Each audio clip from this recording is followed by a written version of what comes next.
Thank you, Mr. President, for honoring my husband in such a profound and meaningful way. And thank you for making this event a priority amid the peace process in the Middle East. Thank you. Very grateful. Excuse me. Charlie always admired your commitment to freedom, and that's something that both of you shared. So thank you. Your support of our family and the work that Charlie devoted his life to will be something I cherish forever, so thank you. To our gracious First Lady in her office for making this event possible, thank you as well. It's beautiful.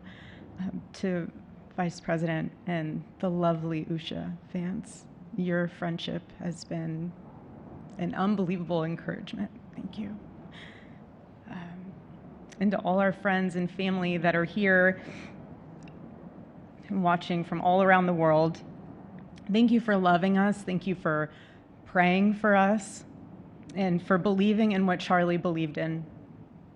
And to our Turning Point USA staff and the Charlie Kirk Show staff, we love you more than you could ever know. And to the Turning Point USA chapters that are watching all across America right now, you are the heartbeat of this future and of this movement. Everything that Charlie built, you guys are the legacy holders of that. You are living proof that his mission did not die with him. It lives through you. And Charlie always said the next generation will decide whether freedom endures. And because of you, I know that freedom will endure. It will.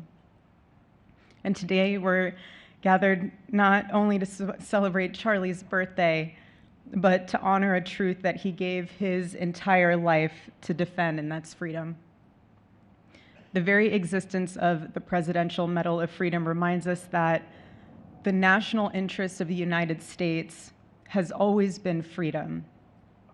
Our founders etched it into the preamble of our Constitution, and those words are not relics on parchment. They are a living covenant. The blessings of liberty are not man's invention, they are God's endowment. Charlie lived for those blessings, not as abstract words, but as sacred promises. He used to love to journal about this topic all the time, and with such a heart postured of gratitude. And he believed that liberty was both a right and a responsibility. And he used to say, freedom is the ability to do what is right without fear. And that's how he lived. He was free from fear. He was free from compromise, free from anything that could enslave his soul. His name, Charles, literally means free man. And that's exactly who my husband was. He was a free man. And from the time I met him, sitting across from him, being interviewed on politics and philosophy and theology, anything that Charlie loved, any topic he loved, and I just saw the fire in his soul, and there was this divine restlessness within him that came from knowing God placed him on this earth to protect something very, very sacred for all of us. And he never stopped fighting for people to experience freedom. He didn't. Charlie often said that without God, freedom becomes chaos. And he believed liberty could only survive when anchored to truth. And I remember in one of his speeches, he told the audience that the opposite of liberty isn't law. He said it's captivity. And that the freest people in the world are those whose hearts belong to Christ. But what's so powerful is that Charlie had the ability to communicate so brilliantly across all generations. And he reminded us that in a world that tells us freedom is doing whatever you want to do, the real freedom is the power to live freely and to do what is right. And in one of his journal entries, he wrote that he wanted everyone to know that you can't have liberty without moral responsibility. Freedom divorced from faith eventually just destroys itself. And what's so fascinating about all of this is looking back these past 12 years of Turning Point USA and his mission, there's almost this veil of sacredness. Because what I realize is that while he was building an organization, he was also building a movement, one that called people back to God, back to truth, and a movement that was filled with courage. And ironically, for a man who impacted millions, Charlie never desired to be the center of attention. He just wasn't. My husband was not a man of extravagance. He loved simple but deeply meaningful things, truly. He loved his late night walks. He loved buying more books than he could ever read because he felt there was no such thing as a book budget. And he loved being able to read to our kids the same bedtime story on repeat because he knew it was their favorite. But to him, that was special. And he loved to sit in the sun on a Saturday morning with his cup of decaf coffee, and his phone was off because he was honoring the Sabbath. And for him, it was that moment to catch his breath and just be in peace because he was unreachable at the moment. And he preferred quiet birthdays. But that never stopped me from telling him. I told him every single year, I said, baby, I love your birthday. I said, because it's the day that God knew the world couldn't go another day without you.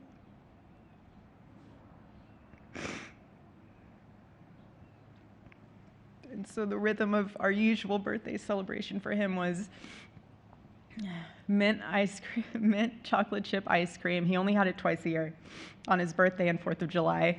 It was just, and then after that, it was back to work as usual. But last year, his one birthday wish was to see the Oregon Ducks play the Ohio State. And they won. Oregon won that night.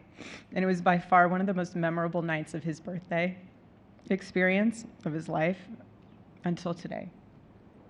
And so, honestly, President Trump, I have spent 7.5 years trying to find the perfect birthday gift for Charlie.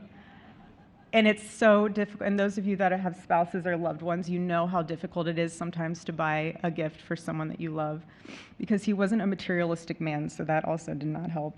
But now I can say with confidence, Mr. President, that you have given him the best birthday gift he could ever have.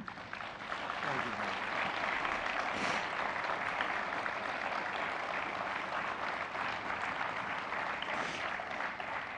It's such an honor and the recognition of a life lived for defending freedom. And that's what Charlie fought for until his last breath. And it was written across his chest in those final moments on one of his simple t-shirts that always carried a message, and this one bearing a single word, freedom.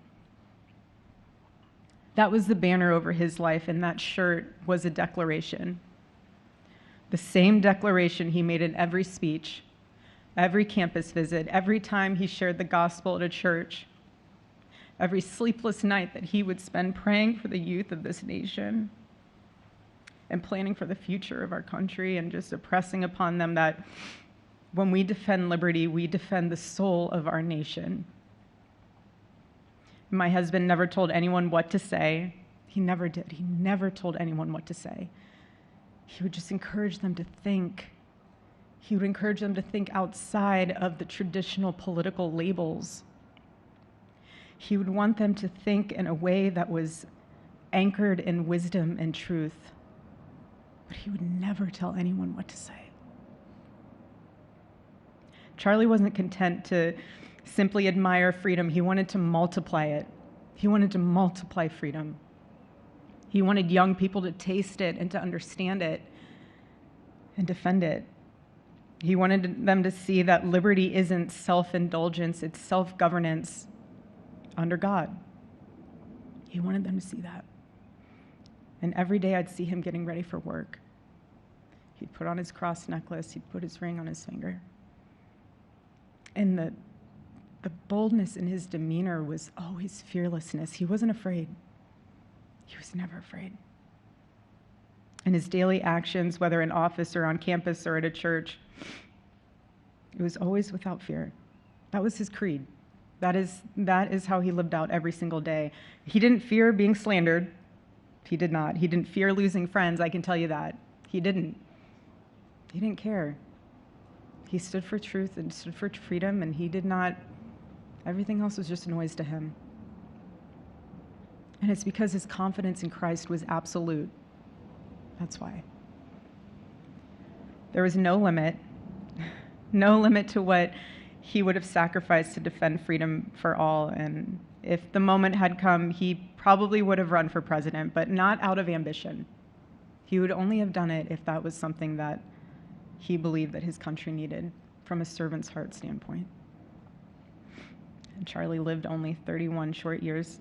No, he's 32, but on this side of heaven, but he lived. He lived every single second he lived. He filled every single day with purpose, and he fought for truth when it was unpopular.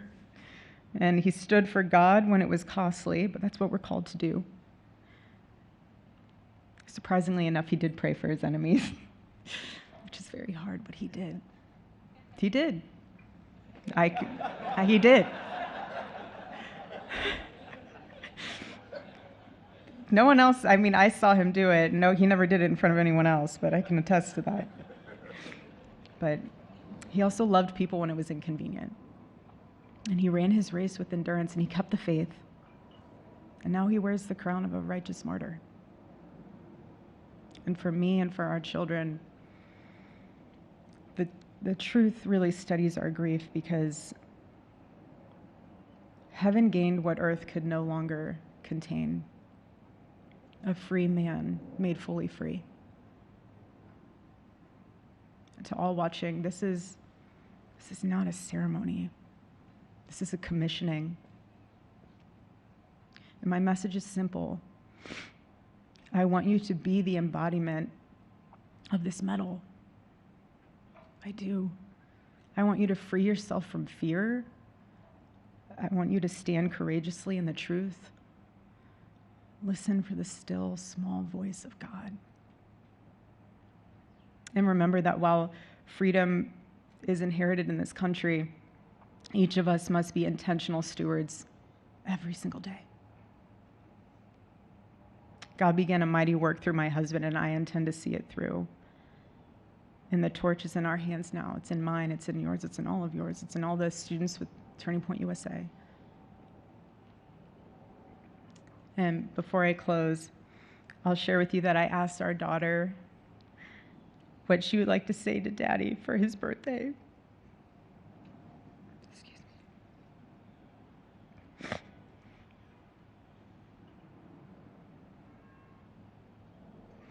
She said, "Happy birthday, Daddy. I want to give you a stuffed animal.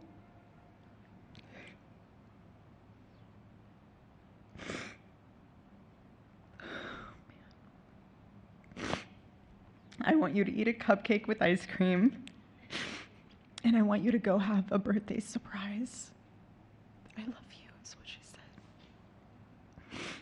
And while our son is precious, he can't yet speak, in classic Kirk family fashion, his actions spoke louder than his words, and his gift to you, Charlie, and myself for that matter, was deciding to become the man of the house and be fully potty trained at 16 months. But Charlie, baby, I know that you're celebrating in heaven today, but gosh, I miss you. We miss you, and we love you, and we promise we'll make you proud and Charlie's life was proof that freedom is not a theory, it's a testimony. He showed us that liberty begins not in the halls of power, but in the man of a heart surrendered to God. And so today, as we honor Charlie with this incredible Presidential Medal of Freedom on his birthday, I stand here with tears and just a humbled heart and spirit, because his story reminds us all that to live free is the greatest gift, but to die free is the greatest victory. Happy birthday, my Charlie. Happy Freedom Day. God bless you.